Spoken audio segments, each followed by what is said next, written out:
Masyitatu binti Fir'aun. Nggak ada yang tahu sama namanya. Riwayat-riwayat hadis yang menceritakan tentang dia dikenal dengan profesinya. Masyitah itu profesi. Masyitatu binti Fir'aun. Nah, jemaah.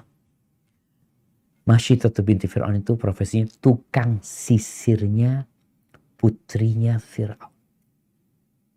Ya namanya anaknya raja ya. Disisir pelan-pelan. Punya pembantu khusus kerjanya nyisirin. Dia beriman dan dia menyembunyikan keimanan. Ketika dia sedang menyisir, jatuh sisirnya itu. Ketika jatuh, yang dia ucapkan Bismillah dengan nama Allah. Putrinya Fir'aun bertanya, Abi, Allah itu maksudnya bapak? Kata Masyitah, Rabbi wa Rabbu abiki. Tuhanku yang menciptakan aku dan menciptakan bapak. Itu Allah. Kata putrinya Fir'aun, oh aku laporkan kepada bapakku. Kau punya Tuhan selain bapakku. Silakan. Siap jamaah. Jadi orang itu kalau sudah siap menghadapi yang bermula dari keyakinan, jalan selanjutnya mudah. Tapi kalau dari awal takut ini itu, Masyitah ketika ketahuan ya sudah mau gimana lagi, udah ketahuan. Ya harus terus terang sudah. Akhirnya dipanggil sama Fir'aun. Ditanya oleh Fir'aun, engkau punya Tuhan selain aku? Iya. Rabbi wa Rabbu. Tuhanku dan Tuhanmu adalah Allah. Akhirnya Fir'aun ini mengambil satu panci yang besar sekali, yang cukup untuk masak satu ekor sapi. Dimasukkan gitu, sapi itu masuk ke sana. Dimasak situ minyak yang mendidih. Kemudian Fir'aun mengatakan, engkau kalau tidak mau keluar dari agamamu, tidak mau mengakui aku sebagai Tuhanmu, maka anakmu satu persatu aku akan masak.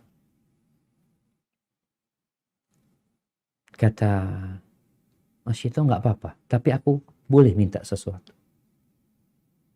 Kata Fir'aun, silakan. Punya permintaan terakhir. Diperbolehkan. Permintaan terakhirnya apa? Permintaan terakhirnya ini adalah keyakinan dengan akhir hidup.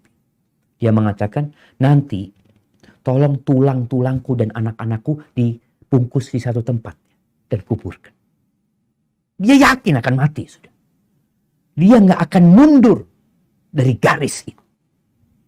Anak yang pertama dimasak, dilihat oleh ibu, keluar tulang-tulangnya. Anak yang kedua, anak yang ketiga, sampai anak yang disusuinya. Ketika dia hendak maju ke sana, mulai ibunya ini kesian sama anak, bukan sama dirinya. Ini anak masih bayi ya, belum apa.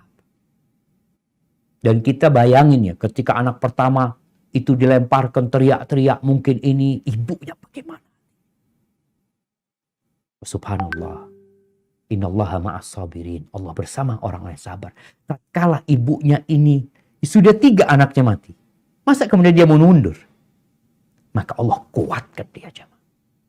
Allah jadikan bayi yang ada di gendongannya berbicara sama ibu, mengatakan, Bunda, engkau berada di atas kebenaran. Tapi dunia ini ringan ya Bunda.